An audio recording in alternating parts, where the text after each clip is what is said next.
Known as the Giant of the Loire Valley, this castle is the highest in France with 204 rooms, 7 stories, many picture galleries, and a 200-seat private opera house. The Counts of Anjou constructed the stronghold in the 11th century, and King Louis XIII visited in 1620. The most well-known is La Dame Verte, often known as Green Lady, who was allegedly King Charles VII's illegitimate child and who was killed in the chateau in the 15th century by her husband after he discovered her having an affair. She frequently appears in the chapel's tower room, dressed in her green attire, with huge holes where her nose and eyes should be. She can be heard moaning throughout the castle when she isn't shocking people with her presence. Popular Hotel Chateau, which holds popular events, like Christmas market and wine tastings from its own vineyards, is well known. For those having the nerve to stay overnight, luxuriously furnished rooms with antique furnishings await. Rich landowner Christopher William Crawley constructed this elaborate cast-iron latticework home in the late Victorian style in 1876. Supposedly, the most haunted house in Australia. Take your pick. The maid who fell from the balcony, the young child who was dropped down the stairs, and the stable lad who perished in a fire are just a few examples. The most active, though, is the ghost of the caretaker's son, who spent 40 years chained up and discovered curled up next to his mother's corpse. Now, a B&B, the mansion serves dinner and then takes guests on a ghost tour, where they can discover all about its horrific history. The spooky homestead is open for overnight stays from brave souls. Pangar Fort, the remnants of a 17th century fort city, has 3 magnificent stories you may explore, along with fort walls, bazaars, havalis, royal palaces, and several temples. However, despite their apparent beauty, these ruins are considered to be the most haunted fort in India. A wizard named Singhiya and a princess named Ratnavati are just 2 ghosts there.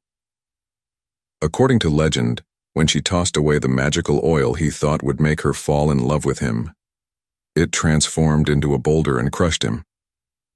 Not before, though, having cursed the palace and sentenced its occupants to death without the possibility of reincarnation. According to another legend, the fort was cursed by a local ascetic because its shadow overpowered his property. Additionally, it seems like the fort will collapse if someone tries to construct a roof for it. Pangar Fort, also referred to as the House of Ghosts, is an archaeological site. You can hire a tour to take you around the site and tell you all about its creepy past. Since the fort closes at dusk and dawn, make sure to visit during the day. Locals believe that anyone who spends the night amidst the ruins won't be seen again. Enclosed by a 125-foot veranda, the home of Myrtles Plantation is located northwest of New Orleans in the little hamlet of St. Francisville. A massive French crystal chandelier hangs in the grand foyer that is accessed by the stained glass front entrance. It's understandable that there have been several reports of ghost sightings, the most well-known being Chloe, who had her ear severed by her lover. She has even been included in a photo, and she wears a green turban while watching guests closely while they sleep.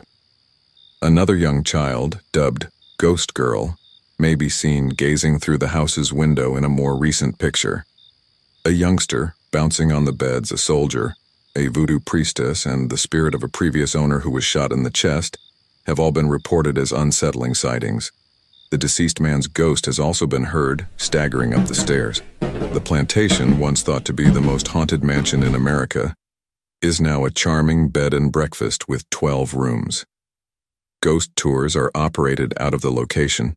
Daily excursions and the creepier and more well-liked evening tours are available. Also, a brand new eatery will open soon to serve guests locally produced fresh food. Built in 1215, Dragsholm Slot, also known as Dragsholm Fortress, is one of Denmark's oldest and, according to some, the most haunted fortress in all of Europe. Parts of it were used to keep noble or clerical rank criminals in the 16th and 17th centuries. It was reconstructed in a Baroque style in 1694. At least 100 spirits are said to reside in the castle, among them the Earl of Bothwell, Mary Queen of Scots' spouse, who passed away while a prisoner there. The White Lady, whose skeleton was discovered in 1930 imprisoned in a wall by workers, might also be spotted strolling the hallways. The castle has been turned into an opulent hotel with opulent rooms and a Michelin-starred restaurant that serves food that is sourced locally. For a genuinely horrific experience, book a ghost tour, which includes a 2-night stay, a tour emphasizing the eerie residence, and supper at the gourmet restaurant. The hotel also offers its own guided tour that explains the history of the structure. Constructed in 1145, the inn was utilized by priests who housed laborers and slaves to aid in the construction of St. Mary's Church. Situated on 2 ley lines, locations thought to possess spiritual energy from Stonehenge, it is in Watton-under-Edge. Additionally, there have been reports of child sacrifice and devil worship there. Many people think that the ancient Ram property's water redirection opened a doorway for dark energy, which is why the inn is haunted by numerous spirits. According to legend, a woman who was executed at the stake in the 1500s because she was suspected of being a witch haunts the witch's room. There have been reports of a succubus creeping into guests' beds, a centurion riding through the walls, a high priestess sitting on a bed, a monk in the most haunted room, and a girl's agonizing moans. Even though the inn has a reputation for being among the most haunted locations in the world and has been featured on TV shows like Most Haunted and Ghost Adventures, its owners are hard to find because they have recently changed ownership multiple times. Nonetheless, the inn hosts a lot of paranormal activities. The oldest structure in South Africa is the Castle of Good Hope, which was constructed in the 17th century by the Dutch East India Company. The first recorded ghost sighting occurred in 1915, when a tall gentleman appeared to be leaping down the side of a castle wall, and then making his way between the fortifications of Leerdam and Oranje. Since a woman's body was discovered during excavations, the Lady in Grey, another well-known ghost, has vanished from sight. She was frequently seen running through the castle while clutching her face and sobbing uncontrollably. Other inexplicable occurrences include the bell in the bell tower ringing on its own, and the ghost of a black dog that jumps on gullible guests before disappearing completely. The castle, which is arguably among the best-preserved 17th-century structures in the world, is today a well-liked tourist destination, with 3 esteemed museums, a monument honoring Kretoa, the Khoi nation's leader, and the chance to take a guided tour to discover more about the castle's obscure past. In addition, you can watch the key ceremony and cannon firing while dining at the restaurant located in the front courtyard. Built in 1925 as a hunting lodge for Irish parliamentary speaker William Connolly, the Hellfire Club was a hunting lodge. The building's stones originate from old passage tombs that are supposed to have enraged the devil, who was the one who initially connected the location to paranormal activity. A tiny circle of Dublin's aristocrats are said to have gathered at the lodge for debauchery and devil worship. In the Dublin Mountains foothills, its ruins are perched atop Montpellier Hill. The structure is connected to stories of animal sacrifice, black masses, men with cloven hooves, and murder. The most well-known story describes the arrival of a devilish entity in the guise of a man, who was only identified after a player lost a card and, upon picking it up, saw that the visitor had cloven feet. The creature vanished in a ball of fire upon his detection. There are legends of a large black, dog-sized cat that befriended a priest and now haunts the lodge. A young woman who is said to have been put in a barrel, lit on fire, and thrown down the hill for amusement is the most frequent apparition. A popular rest area on a walking circuit across the Dublin Hills is the Hellfire Club. There are also ghost tours of the location with additional trips offered during Halloween week. One of the best railway hotels in Canada, the Banff Springs Hotel in Alberta, is modeled after a Scottish baronial castle and is said to be among the most haunted structures in the nation. A bride panicked when her dress caught fire and slid down the staircase, breaking her neck. Frequently observed dancing in the ballroom, she has flames shooting from the back of her garment, In room 873, there was a murderous family.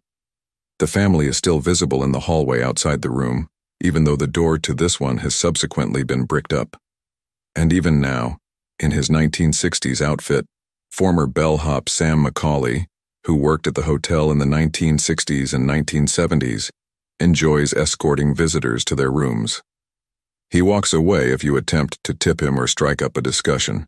The Banff Springs, commonly referred to as the Castle in the Rockies, is a well-known year-round resort and a landmark in the Albertan town of Banff. It is currently a part of the Fairmont brand of opulent hotels. This little island in the Venice Lagoon between Venice and Ledo was a haven for mainlanders fleeing invasions. Those who had the bubonic plague in Venice in the 14th century were brought here to die, and upon their passing, they were incinerated on enormous pyres. In the 1800s, the location served as a mental institute where inmates underwent torture and experimentation.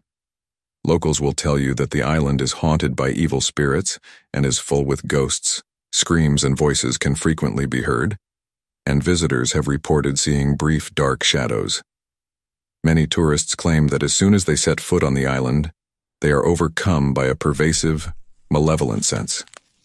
The island is still completely deserted and inaccessible to most tourists, even though it was on the verge of being auctioned off to a businessman. Even if you were permitted to visit the island, it would be difficult to get a companion because many residents avoid Poesia out of fear of being cursed, and fishermen avoid fishing there out of concern that they may unearth human remains. Some of Britain's most hardened criminals were kept in the separate prison in remote Port Arthur, Tasmania, until the late 1800s. This panopticon-style jail building, which drew inspiration from British author Jeremy Bentham, flourished on torturously isolating inmates. The separate prison had a silent system, in which inmates were kept in solitary confinement, had their faces covered, and were not allowed to communicate with anyone. Numerous detainees would kill other prisoners because the conditions were so bad. They would sooner be executed than stay there. It is rumored that hundreds of hooded prisoners, just a small portion of the thousands interred in the unmarked burial mound, prowl the halls at night. Currently, Port Arthur is a public historic site museum. The Cementerio de la Recoleta, one of the most exquisite cemeteries in the world, is situated in the Buenos Aires neighborhood of Recoleta. It was constructed in 1822 and is replete with intricate sculptures, mature, shade-giving trees, and elaborately sculpted graves. The brightest and finest of Buenos Aires, notably actress Eva Perón, the former First Lady of Argentina, are interred here. Multiple ghosts are said to be prowling Recoleta's grid-like aisles. Rufina Cambaceres, a wealthy 19-year-old and the daughter of a well-known Argentine author, is the subject of one of the most well-known tales. According to an urban legend, her funeral was delayed by a lot of rain. Once the weather cleared, the groundskeeper went back to the tomb to lay Rufina to rest. He discovered that the inside of Rufina's coffin was scratched and had an open lid. According to folklore, she was buried alive and only came to during a bout of catalepsy in her coffin. A jangling sound in the breeze might be the ghostly keys of gravedigger David Aleno, who spent 30 years working at the cemetery. He was buried there and reputedly committed suicide at the cemetery once his tomb was finished. While being a functional graveyard, Cementerio de la Recoleta is a popular attraction for locals and tourists alike. To help you navigate the 6,400 graves, pick up a map at the entrance.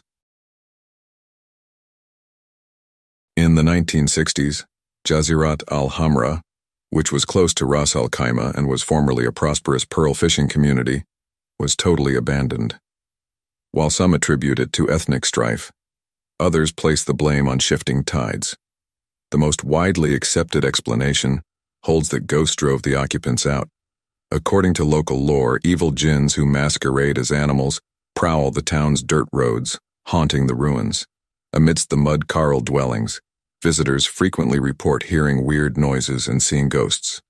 Hollywood filmmakers like Michael Bay frequently use the ruins as a backdrop for their films. Every year, the town hosts a party for the locals, from neighboring cities and towns. For 153 years, the Langham Hotel has been an iconic part of London's elite lifestyle. Oscar Wilde and Mark Twain, two literary greats, stayed here. Additionally, the opulent lodging serves as the backdrop for Arthur Conan Doyle's well-known Sherlock tale, A Scandal in Belgravia. The ghosts that stalk the hallways of this one of London's best five-star hotels are also a cut above. There are rumors that the 500-room hotel is haunted by at least 5 spirits, with room 333 being the most said to be haunted. Considering the hotel's size and long history, you might encounter a plethora of spirits, but then again, you might have a terrifying meeting with one of the most illustrious of the Langham's former residents, the first president of France, Napoleon III, or a German aristocrat who is rumored to have committed suicide there. After a £100 million renovation, the hotel was rebranded as the Langham Hilton in 1991 and is still regarded as one of London's most recognizable establishments. The Italian-style opera theater in the shape of a horseshoe located in San Juan, Puerto Rico, was constructed in 1824 and has served as the hub of the city's cultural life for more than a century. Don't be put off by its paranormal link. Just for its distinctive design, it's worth a visit. There are rumors that an actress who died in a fall during a performance haunts these stalls. She came back to haunt the location from the afterlife and is occasionally still audible singing from the platform. Backstage doors have even been reported to slam shut. Not only is Theatr Tapia known as one of the most haunted places in Puerto Rico, but it also regularly holds ballet and opera performances, among other worldly events. From the days of the Raj, people have gone to the 560-room Taj Mahal Palace to dine, drink, and sleep. It is arguably the most opulent hotel in Mumbai, if not all of India. It has moved past the sorrow of the terrorist attacks in 2008 to reclaim the city's center stage. W.A. Chambers, one of the hotel's architects, hurled himself from the 5th-floor balcony. He seemed upset to learn that the hotel's design had changed drastically while he was away and returned from his trip overseas. Tragically, there are rumors that his ghost prowls the hotel's old wing and passageways, one of the most opulent hotels in India, with rooms starting at $200. Carl Beck, a Canadian lumber mogul, built this spacious and elegant county mansion. Mary, his oldest daughter, became leadership of the family following the death of his wife. She took care of her younger siblings, but her father's will left her with nothing.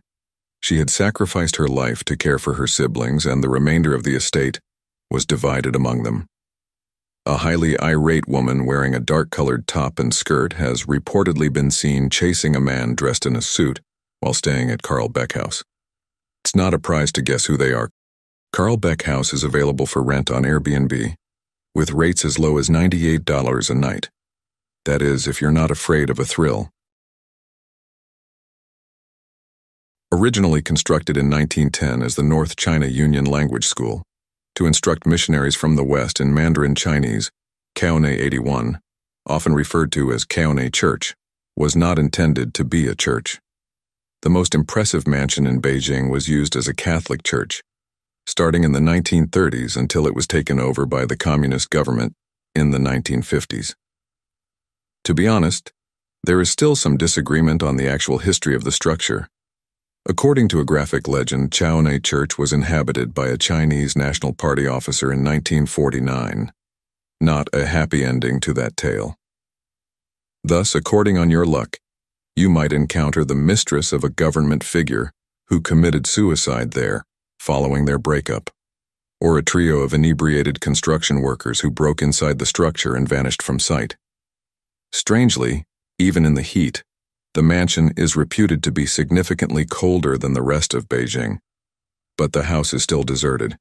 Being the most haunted location in Beijing, it remains unaltered by the general public, who avoid the area out of fear for the spectral residents.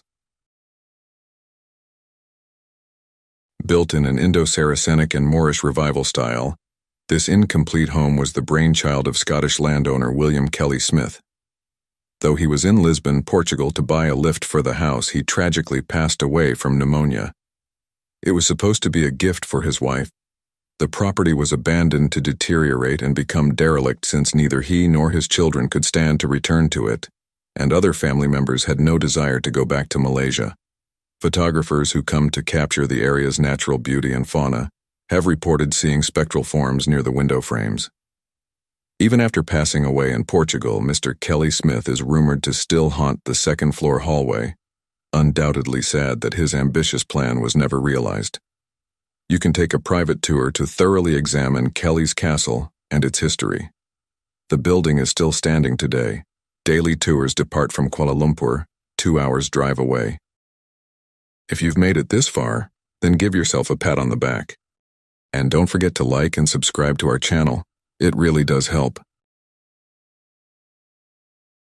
The famed modernist poet José Asuncion Silva lived in Casa de la Poesia, which is situated in Bogotá's Candelaria neighborhood. He had a reputation for being extremely gloomy and had experienced a number of personal catastrophes, including the passing of his cherished sister Elvira. In a shipwreck, he also lost many of his best writings, which were handwritten manuscripts. In 1896, José passed away in the home at the early age of 30. Because of its historical significance, it was designated as a national monument in Colombia in 1995. There are rumors that Señor Silva himself still haunts his home. From adjacent rooms, visitors often describe hearing the poet murmuring to himself. In Colombia, Casa de Poesia Silva is still recognized as a national monument. The house is open to the public for visits during one of its frequent poetry readings or literary seminars.